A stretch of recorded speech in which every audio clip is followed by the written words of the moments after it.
Mychael Zepeda. Welcome to the podcast. What's going on, brother? What's up?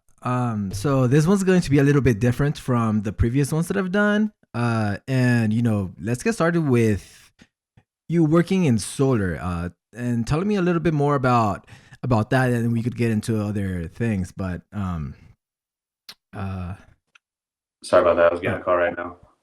Um, yeah. so solar. Well, first off, I just wanted to thank you for having me here on the pod. Super grateful to be here.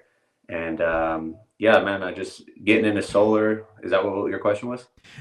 Yeah. So how did you get started into solar, and like what made you actually get into solar? Because you were Okay. working in car sales before that, right? Yeah, I was in the car business. I was actually in the car business for like 7 years. My Yeah. dad was like a GM for a really long time in the car dealership back in Santa Maria.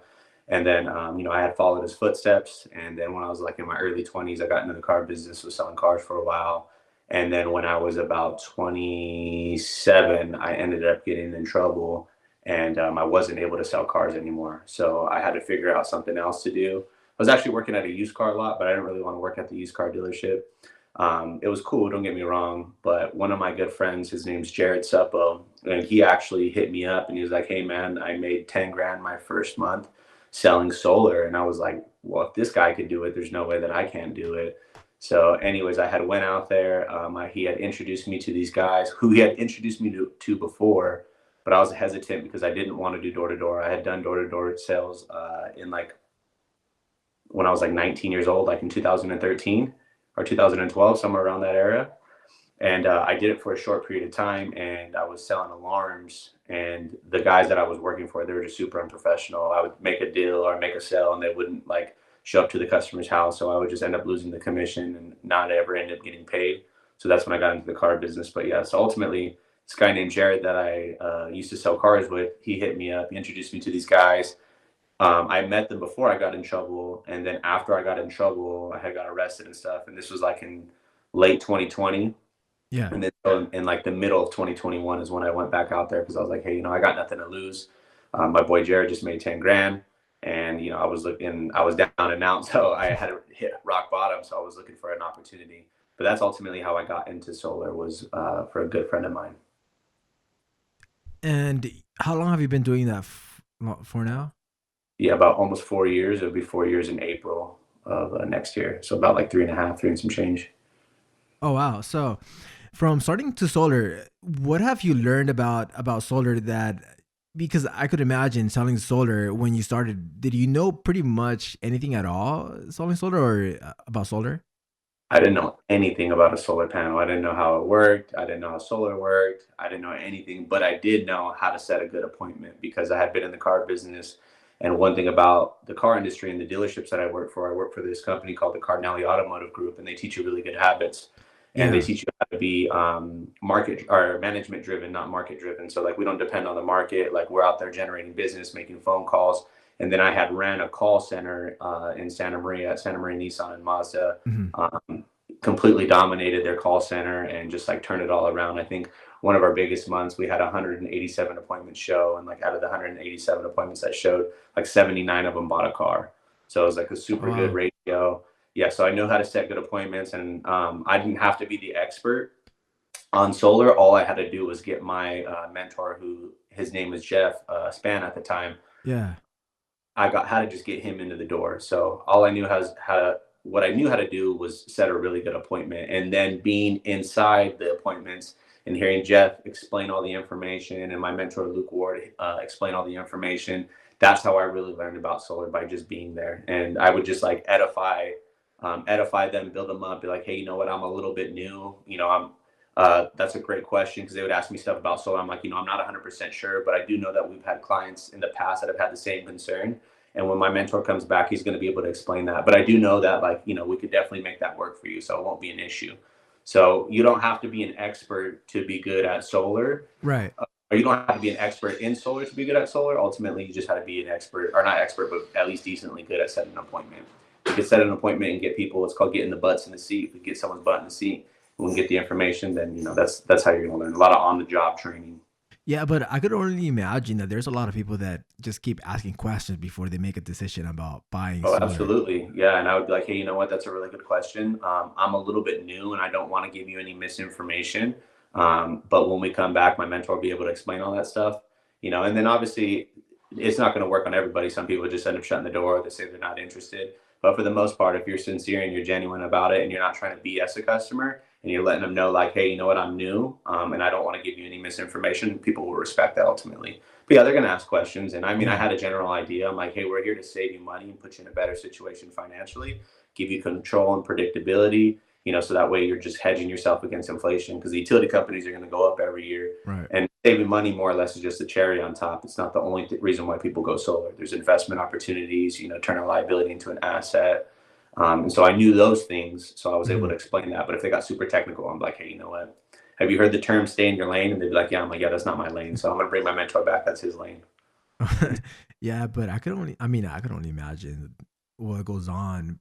And then I've seen you post stuff on online, signs going the houses that have the no solicitation houses, and that Yeah. doesn't stop you from actually trying to get an appointment.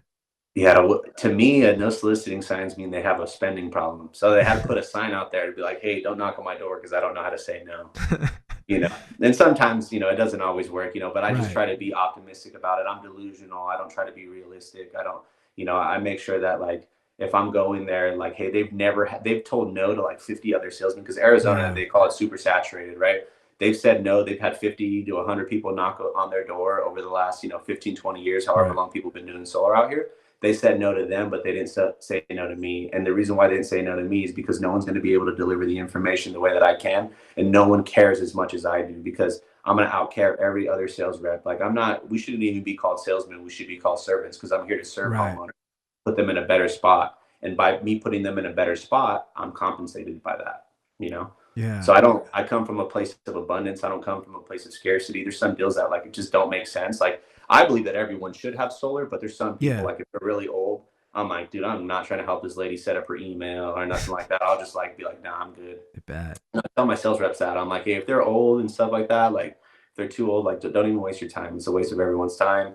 And ultimately, old people they can't make a decision. Like usually, their kids are the ones that make a decision. And if you sell them solar, their kid finds out they're going to cancel the contract, and then they think that you're like a scam artist or something like that. And I'm just like, for me Right. personally, I'm like, hey, I'm not. There's so many homeowners out here. There's millions and millions and millions of houses, of homeowners and houses being built every single day out here in Arizona. So I come from a place of abundance, not scarcity. Right. Yeah. And on top of that, you also gotta have charm, because if you show up to Oh, to a house with yeah, you gotta make them laugh, make them smile. If you can make them laugh, you can make them buy, you can make them cry.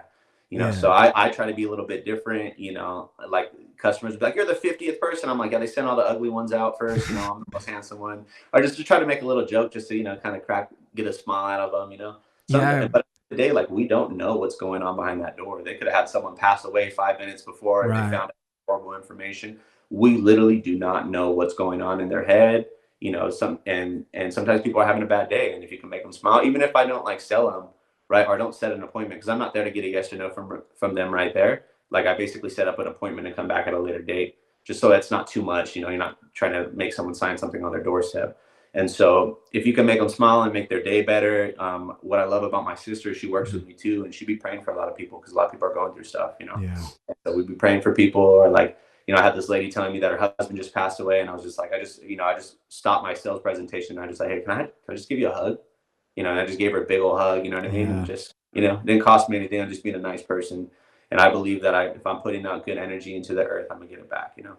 No, that's true. I mean, one of my early jobs that I had, I was actually working in a retail store, Hmm. and you know, you always ask customers, how's your day going? But I had this one customer that after I asked her, I'm like, well, I just left my brother's funeral. I'm like, Oh, how do I respond to that? yeah. So There's nothing that you can say that's yeah, going to change how they feel. All you could do is show empathy and show love at that point in time. And what I would say in that situation, I'm like, man, I can't even imagine what you're going through right now. yeah, But I do know this. You look like you need a hug. Is it cool if I give you a hug? hmm Sometimes just being there and just, being yeah. with them moment is cool. Even if it's a stranger, I know it's kind of weird. Some people are like, what the heck, But me Hmm. personally, I'm like, I don't care. Yeah. I care everybody. That's why I'm successful in what I do is because I care more than everyone else. And especially in your business because it's very cutthroat. Right. Yeah, solar And can be a very shady industry because, mhm. like I said, a lot of these sales reps are coming from a place of scarcity because they're not out there knocking 100 doors a day. They're not putting themselves in a good situation. Maybe they're waiting for customers or they're waiting for leads online and they're Mhm. not getting as many opportunities as me because I'm out there every single day. I'm knocking. And if I don't have appointments or if I'm not running appointments that like my lead setters or I set, then I'm out there knocking and generating new business. So a lot of people, they just kind of depending on the market and they're like, oh, the market's slow. So when they get an opportunity, they're trying to sell it for as much as they can to make as much as they can and not necessarily thinking about the customer first. If you do that, you might get away with, selling a couple people that don't know anything about solar, but they're Yeah. not going to send you any referrals because what you told them, you overpromised and underdelivered. So I'm coming from a place where I'm like, I have a bunch of appointments. I'm setting a bunch of appointments. I get a lot of referrals and I might not make as much money on each deal, but I know that God's going to bless me tenfold. I know these people are going to refer me to their friends and their family Mhm. members. I got a lot of customer testimonials. Like I'm not scared to go back to my customers after I sell them solar. 90% of people will sell a customer solar. They love them and leave them. They don't hit Right. them up. They don't call them. They don't check and see how their system is. And I'm not perfect. I've made mistakes too. I've undersized systems when I was early in my sales career. I was learning in the solar industry, but I had to deal with that. I had to call the customer, figure it out. What can we do to compensate them? And I make sure I get it handled. I've even paid people money out of my own pocket. Yeah. I gave this lady $500 one time because I made a mistake. And Mhm. and she was like, "Hey, you really didn't have to do this, but I do really appreciate you." I actually had given another guy because we sold him solar, and I don't know for some reason the Mhm. panels that we gave him, there was a bunch of pigeons that were under there. And long story short, he was trying to get like he had a huge, massive system, Mhm. and they were going to charge him like 4 grand to do bird netting and clean up all Oh this. And wow. I gave him $1,000 out of my next commission. I just had my company that I used to work for called Fusion Power. They sent him $1,000 out of my own money. And then he left me a super, super solid review. I'm like, hey, bro, I'm giving you this $1,000. I'm gonna need a badass review. They gave me a sick Yeah. review, and I leverage that review now, and that builds credibility for me. I did a Yeah. good job. I mean, it wasn't like I told him that it had nothing to do with his bill, but it was just a pigeon problem. I can't control pigeons. Some Right. of the Yeah. pigeons out here. Because what you do with your customers actually builds value over time. Yeah, and it's not just selling them; it's the service after the sale. Yeah.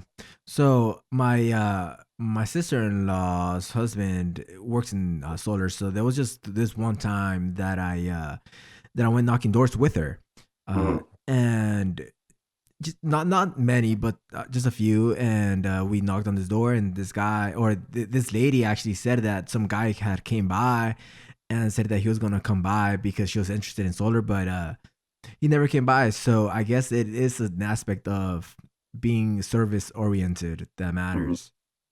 Yeah, that happens a lot. Sometimes, I mean, I've missed appointments too, though, because, like, say, for instance, I'm doing a deal, and then this customer Yeah. has a lot of questions after, but I'll like shoot a text and be like, "Hey, I'm running a little bit late. I'm gonna make sure I give you an extra special deal now. My fault." But I try to plan my appointments at least 2 hours in between, so that way they're not overlapping, and that way I have time to drive. And if I need to get gas or I need to stop and do something, I try to at Hmm. least plan out my day. But yeah, that happens sometimes. I've even walked into a deal because they're like, "Yeah, the last people didn't show up," and I just went in and whatever I said, they're like, "Boom, yeah, let's Oh, do it." I'm like, yeah. "Damn, suck to that salesman because he could this could have been his deal." Yeah. Those are the So, easy ones. yeah, my dad always says even a blind squirrel will run into a nut. So just like the first rule of sales is just showing up. So sometimes you just knock on someone's door and they're like, "We were just talking about solar," especially here in Arizona when it's 118 degrees and your bill's $600-700. You might have told like 10, 20 people that you weren't interested in solar because your bill Yeah. wasn't that bad. But then the utility company's just nickel and diming you to death and they're raising your rates every single year, every single month. And they're just like I said, nickel and diming you. And now they're like, Hmm. "Hey, maybe we should just look, honey, let's just get the information." And if you happen to Yeah. just be there, one of my good friends, his name's Barry, Hmm. and they have these people had a gnarly no soliciting sign on their door. And they told them that the only reason why they did business with them is because they had been knocked on so many times that they just said, "You know what, sweetie, the next person that comes, we're just going to listen to him." And he ended up knocking on their door and ended up sending them solar just because he was there, Wow. instead of getting shook. Now, there's only one door I will not knock on, and that says if there's a sleeping baby, Oh, okay. because I know how that is when I had my newborn, my daughter. Yeah. And so I was like, hey, I'm an asshole. I'm not a piece of shit, you know? So yeah, No. that's the only door I won't knock on, but they could have the sign like, hey, we're going to charge you $50 per minute, da da da da da. I'm like, hey, do you want that in Zelle or Apple Pay? You know, like, Yeah, because I so, mean, it's definitely worth it. yeah, because I'm here to provide you with a service. Now you got to understand, everyone that's Yeah. coming to your door to sell you something, they're asking for you to spend money with them. I'm asking you to spend less money. I'm here to grab money and stuff it back into your pockets. And I'm not talking about pennies. I'm talking about tens of thousands of dollars. And obviously, people are going to have their opinions. But if they knew the information that I knew and they were able to deliver it the way that I can deliver it, and they truly, truly had the customer's best interest, they would be on the same page with me. There's so much misinformation out there, and with new information comes new decisions, and that's just what I try to explain people. You know, the programs Hmm. change, situations change. Like right now, the program that we're doing right now, we're basically able to give homeowners a $16,000 Tesla battery for free. Hmm. We're able to bundle it in with the solar. If they were to finance it on Tesla's website right now, it's going to cost them $16,000. The federal government's going to pay for 30% of the project. That's going to bring their cost down 5 grand. Yeah. So they're basically going to have to finance $11,000, and that's not even including one solar panel. We're able to add that in there for free with them with this program that we're doing right now. It's like this bill that got passed. It's called Solar for All. Yeah. I mean, and everything you're saying is actually applicable to all facets of life, not just in Mhm. sales. Yeah, And I basically feel like I work for a personal development company. You know, that's what our team is, True Grit. So me and my yeah. mentor Luke Ward, we're actually partners now. So we have this team. It's called True Grit. We're teamed up with the Elliott Group. Hmm. Super, super great culture to be a part of. It's like God first, family first. You know, God, family, fitness. You know, Hmm. and then your business. You know, and so it's just taking care of people in every single aspect of life. And you Yeah. can use this whether you're selling cars, if you're selling solar, if you're, doing real estate, whatever it is that you're selling, you don't even have to be selling. You could just add this all into your life, you know? Yeah. Andy Elliott, right? Yeah, Andy Elliott. I mean, yeah. I mean, I mean, I see him online all the time, and he has some like pretty powerful things to say. Yeah, people love him or hate him, but I love him, you know? So, Yeah. but you know why people hate him is because they get triggered and all he spits is the truth, and Hmm. people don't want to hear the truth. We live in a land full of fairy tales right now. Yeah. So, People like being comfortable. yeah, people think, they believe these lies, and it's not to get into any of that stuff, but I just don't let it affect me. I just like, separate myself from that. I'm just focused on what I'm doing, Yeah. and just drowning out the noise. I don't watch TV. I don't watch the news. I mean, obviously, I'm kind of aware with stuff going on, but I don't get consumed by it. I don't get consumed by the media. I don't let them control. Like I control what goes into my mind. I control what I put in my brain. The audios that Hmm. I listen to, the books that I read. I'm not letting them control what goes on in my head. You know. Right. Yeah. Because there's a lot going on now, especially with the election. Everyone's so divided, and I try not to Mhm. be part of that because people choose to be divided. I mean, there's not to really get into politics, but it comes from both sides. Both sides saying like the other people's or the other party's gonna ruin the country, and it's coming from both sides. I'm like, But that's not really how it is. And if people um chose not to be as divided as they are, they would be happier. Well, that's what the enemy wants. He wants to divide and conquer. And when he splits us into these different groups, whether you're Republican or Democrat or whatever, I don't even know all the political parties. Right. Yeah. You know what I mean? I don't. I'm not a Republican. I'm not a Democrat. I'm an entrepreneur and I'm a follower of Jesus Christ. That's who I believe in. Hmm. And everything else is going to happen the way it's going to happen. It's not our plan. It's God's plan. Everything's already Hmm. been drawn out. So that's just what I believe. Some people have a different opinion, and that's okay. But I just know that like what I'm going to do is I'm going to focus on my family, taking care of them, giving them an exceptional life, and providing value to anyone that I come in contact with, Hmm. and just trying to make people better than I found them. Obviously I'm not perfect. I still make mistakes every single day. I fall short. I'm a sinner. Hmm. But I just try to be the best version. I hate to even say try, because triers are liars. I am the best version of myself, and I'm continuing to grow, and I'm continuing to learn, and it's been a blessing, especially having my sister with me, because she's a Right. huge follower of Christ, and she rubs off on me, and we rub off on each other. Yeah. And there's a saying that says that we should love our children more than we hate each other. Hmm. And it's because there's more hate than there is love. And I think we need more of that. And I think if we all realized how much more love that we could give each other, there wouldn't be as much hate as goes on, and people will realize that we're closer to each other than we are apart. Right. And that's why the world needs God, because God is love, Yeah. you know. And so the more love that we have, you gotta love that, love your brother and your sister, love thy neighbor, love your father, your mother and father, God, God is love, Hmm. you know. Yeah. And how have you grown as a person? Because I know that I've seen growth in who you are. And I don't have kids. I don't know Mhm. how I'd change if I were to have kids, but how did becoming a parent change you than you were before? First, it didn't change me. I was still being selfish, and I was still Yeah. being reckless and making poor choices and doing drugs and chasing women and smoking weed and drinking Right. and just doing all this stuff that I shouldn't be doing. And it wasn't until God humbled me and Hmm. I lost everything. I went to jail, I lost my car, I lost my house, I ruined my credit, literally lost everything. I was like at the lowest point I've ever been, and I had to move back to Santa Maria. I was staying with my mom, and Yeah. then I had to go to jail. I went to jail for a little bit, which was, it sucked at the time, but all that stuff that happened was the biggest blessing for me, because I had no choice. Like, after you hit rock bottom, the only place you can go is up, right? So Hmm. I had hit rock bottom. I failed forward. I did what I did. I made the mistakes that I made. And then I just knew that I never ever wanted to be in that situation again. I never wanted to have to be worried about my finances. Now, you know, 3 years later, I just bought a brand new beautiful house out here in Verrado. Yeah. I have a couple of nice cars. I got a really nice truck, nice car, paid off vehicles. I'm making more money than I've ever made before. Like, I make, more money than like some families make combined collectively. And Yeah. I'm just like, and it's not that to brag or nothing like that, but I'm like, I made $100,000 in 90 days. I'm like, I'm showing people how to do the same thing. I'm Yeah. literally holding their hand. A lot of people want to sell you on this facade or sell you this course or this program. No, like, I'm like, if you come and you work with me, I will hold your hand and show you how I do it. I will take you to Hmm. the promised land.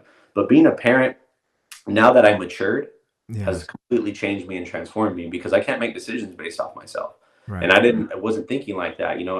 My thinking shifted, when I was in jail and I wasn't, using any substances. Not like I was just a complete drug addict or nothing like that, but I wasn't Mm. using any substances. I wasn't smoking weed. My mind wasn't altered. I just had nothing but time to think. Like, I never wanted my daughter to not know who I was, or, I wanted to be a part of her life. I wanted her to be, proud for me to be her dad. I didn't want to be, some loser ass dad, like, I know a Yeah. lot of people that, like, even people I know, like some of my friends, like, they're not that good of dads. Like, and that makes me not want to be their friend, because I'm like, damn, if you like don't even take care of your kid, how are you going to take care of me? Not that I'm not expecting anything from them, but Hmm. just like, if you're not there for your kids, like, who are you going to be there for? And Yeah. so just being a dad is like one of the biggest blessings in my life. And I'm just super grateful to be a dad. And just because, like, my little girl absolutely adores me, she loves me, and I love her, and I will do anything for her. I'll give my life for her. But a lot of people say that. And I read this quote. It says, yeah, a lot of people say they'll give their life. You give their life for your kids, but would you change your life for your kid? Hmm. Would you change your life when you grow up? You know, because it's so easy to give your life, and after you give your life, like, your kid, they don't have you no more, Hmm. right? You Yeah. went out, you gave up the easy way. So yeah, I changed for my daughter. You know, I'll give my life for her. Trust, but yeah, I changed for her, and I'm still growing. I'm still learning. I read books, fathering books and stuff, like fathering Hmm. books. I don't know if that's a word, but books about being a better parent, parenting books. Right. Yeah. And how to manage my emotions. I'm reading this book called Emotional Intelligence. My sister gave it to me, so it's going to help me, mentally, physically, spiritually. So I'm just trying to do what I can to be a better person. And like I said, I hate that I keep saying trying. I'm doing what I can to Hmm. be a better Yeah, because everyone's path is different. person. What matters is the end result. You know, there may be people that say that some people had it easier than others, but everyone's path is different. But everyone's going to learn from the path that they do take. Hmm. Some people may never learn, Right. uh, but I believe that most people do, and Yeah. then they choose what they want to do with the experiences they've dealt with. Mhm. You know. Yeah. The problem's not the problem. The problem's the way that you respond to the problem. Like, what are you going to do about it? Everyone has a sad story. Everyone, Hmm. has issues. Everyone has problems. But at the end of the day, like, it's up to us. Like they Yeah. always say, like if you come from a broken family, like it's your job to change that. If you're born poor, like you're okay. It's not your fault that you were born poor, but it is your fault if you die poor. You Right. know, if it's not your fault if you had a broken family, but it's your fault if you die with a broken family. You know, history Hmm. repeats itself, and we have to be a bloodline breaker. So I got this thing right here. Hmm. I don't know if you guys can see it, but it says bloodline breaker. Yeah. So, and not that I came from this horrible family. I have a great family, Right. but my dad was 17 years old or 16 years old when he had me. My Yeah. mom was 19. Those are kids having kids, So Uh. yeah, they messed up, and they were toxic for a big period of my life, and obviously they have changed and they learned and they have grown, Yeah. but that rubbed off on me a lot. So I was toxic, but like at Hmm. the end of the day, I can't blame my parents. Yeah, it might have sucked, and the situations that I did blame them for a period of time, but like at the end of the day, it's like you got to accept ownership and responsibility. There's this quote that I heard the other Hmm. day. It says, "If it is to be, it is up to me." It's in this book that I'm reading, this audio program that I'm listening to. It's called The Yeah. Compound Effect. Okay. Yeah, I've heard of it.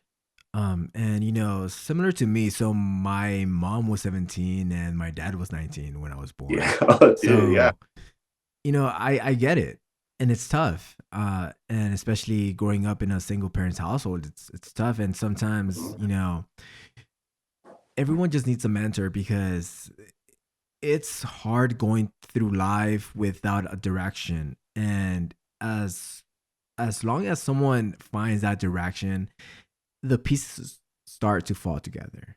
Mhm. But I think it just everyone needs to know what they want out of life because I feel that some people don't realize that everything that you want in life is attainable, and people just they say that this is the lies that they were born in, like basically like a caste system, but it's all in the head. These are the cards that was dealt with. If the Yeah, mind can conceive it, like if God gives you these visions for a reason, if the mind can conceive it, the body can achieve it, yeah. right? That comes with like the law of attraction, things like that. And yeah, man, like if you can envision this, like everything is attainable, but having a mentor is super important. Hmm. And one thing that my mentor, his name's Luke Ward. And I talk about him a lot. Everyone hears me talk about him. I Hmm. love this guy. He's like a big brother to me. He's like because I'm the oldest of four, right? So Yeah.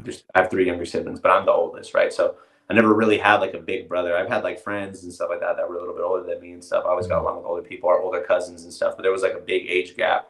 And so when I met Luke, like Luke holds himself to a really high standard, and he taught me to reverse engineer my goals. Like you literally have to break it down. Like if I want to know how much money I'm going to make, I need to know and this is not just to get into talk about money, but this could be applied in any way. But this is the best way I know how to explain it. So if I know how much money I want to make, right, I have to write that down, and then I have to know what my numbers are. Like how many appointments do I have to set? Okay, then I write that number down. Okay, now how many doors do I have to knock to set that many appointments? Okay, and then how much time do I have to spend? So like literally I reverse engineer down to like, okay, so I need to be hitting 100 doors a day. If I hit 100 doors a day, I can set 4 appointments. If I set 4 appointments a week, that's 16 appointments times 4. I'm bad at math, so whatever that number is, you know what I mean? And just like if I, Yeah. so that's how I'll know what I need to do. And so I can just reverse every goal that I have in my life, and just bring it down and boil it down to the ridiculous. And so it's about winning. Like if you got to win the hours. If you win the hours, then you could win the day. Because like a lot of people will set goals and they set like this New Year's resolution, and it's just like, so it's just like such a huge target. You really have to reverse engineer it and break it down Hmm. into simple and bite-sized pieces. Like you ever heard that term, like the best way to eat an elephant is one bite at a time, you Oh know? yeah, yeah, Thinking about yeah, eating this whole ass elephant, yeah. like not that it sounds tasty or nothing, but you have to like if you have to win the day. If you win the day, you win the week. If you win the week, you win the months. If you win the months, Hmm. you win the quarter. If you win the quarter, you win the year. And that's how you can accomplish your goals, not just set like this huge target, like, oh, I want to make $1 million this year. Right. Okay, well, what's the plan of action? What's your course? What are you going to do? What are you doing on a daily basis, on an hourly basis, on a weekly, daily? Hmm. So you just have to reverse engineer, and having a mentor that knows how to do that is very, very important. Because a lot of people will look up to these people, but these people don't even ask you, like, call you out on your bullshit. Like my Right. mentor always hit me up. He told me a couple weeks ago. He's like, bro, like, what's going on, dude? Your numbers are taking a dip. And because I was comfortable, right? I was getting comfortable. I was like, I just made $100,000 in 90 days. I'm chilling. My dad calls it the well-fed lion syndrome. And so like just boom, I snapped out of it. I'm back on it. Like I'm having my best week that I've had. I sold the most kilowatts, which is like the side system, like probably made like at least like 60 grand so far this week just selling. And obviously I haven't been paid any of this yet. Yeah. This is just money that's sold, you know, or deals that have been sold. So it's money in the pipeline. Things could happen. People can cancel. It is what it is. But I'm just to Mhm. keep stuffing and stuffing and stuffing my pipeline with new customers, new business, and all of it will end up just working out by itself. Yeah, and something that I actually think about often is how many ideas die with people because there's so many people that say that I want to do this, I want to do that, but they Hmm. never take any action to actually complete that, Hmm. you know. Yeah, I So, mean, they say like graveyards have like multi-million dollar ideas and opportunities and inventions that people never took action on, you know? mhm. So, yeah, just taking action is at least just, putting one foot forward. You don't have to, you're not gonna, it's a marathon. It's not a race. It's not a sprint, you know? Mhm. Obviously it feels like a sprint at some point in times, and there's some seasons in your life where you're going to have to be sprinting and you're going to have to be Mhm. overworked and underpaid and you're going to have to be grinding, but in the end it's a marathon. It's the long game, Yeah. we're taught to think so short term, and getting like quick money, fast money. Obviously that's important. Like, who doesn't want quick and fast money? But you have to be able to set yourself up, because as quick as it comes is as quick as it can go. Right. Yeah, and a lot of people don't like going through that. They just want instant success. Yeah, You instant know, gratification. yeah. I mean, even starting with this podcast, I mean, I'm not a celebrity. I'm not famous. I don't have any name recognition. Uh, so I've gotten so many no's from people about coming to the podcast. But I mean, I don't really let that affect me because it's the yeses that matter. Right. And then you're going to blow up one day and people are going to be like, where did Erik come from? It's like an overnight success, but they're not going to about all the no's and all the people that shine you on and didn't want to hop on your podcast. They don't know about all the phone calls you made or all the people that said that they set a time with you and then you get up on the podcast and then they didn't show up. Yeah. Like it is what it is. And that's same with solar. People are like, oh, you're making so much money. People want to come sell solar, but they don't like know how Yeah. many doors I had slammed on my face, how many customers wanted to fight me, how many this, how many that. You know what I mean? All the people that no showed me, or like say they sold them solar, everything was great. We were all buddy buddy. And then as soon as I leave, the next morning they call and cancel. They won't even answer my phone call anymore. They just call the company. They Yeah. wouldn't even call me directly. Like, I go Right. through all that stuff, you know what I mean? But I don't let it affect me. I mean, it does affect me. I can't like act like it don't. It Yeah. does bug me, but obviously, I mean, it is what it is. I'm collecting decisions. The way I look at it is I'm shuffling through a deck of cards and I'm looking for my aces. Some will, some won't. So what? Who's next? Yeah. And, I think that's a great part to leave it at. We've been on this for half an hour now. So, I Yeah. mean, but it was such a great conversation. And I think we did touch on different aspects Mhm. of who you are from selling solar and to your belief systems. But, it's been a great conversation to have. And I want to thank you for coming on because it's tough out there. Yeah, man. Yeah, I'm super blessed to be here with you, man. And I always got your back. I'll always be there to support you, bro. And so if you ever need anything, you reach out to me. But my name is Mychael Zepeda. I'm one of the greatest salesmen in the world. And one day you guys are going to see me on stage, training teams, mentoring teams. People are going to hire me to come to their office, recruit them, mentor them, train them, and do all this stuff. So can't wait to see you at the top, brother. All right. I'll see you there. I'll keep you in my prayers, brother. Stay up.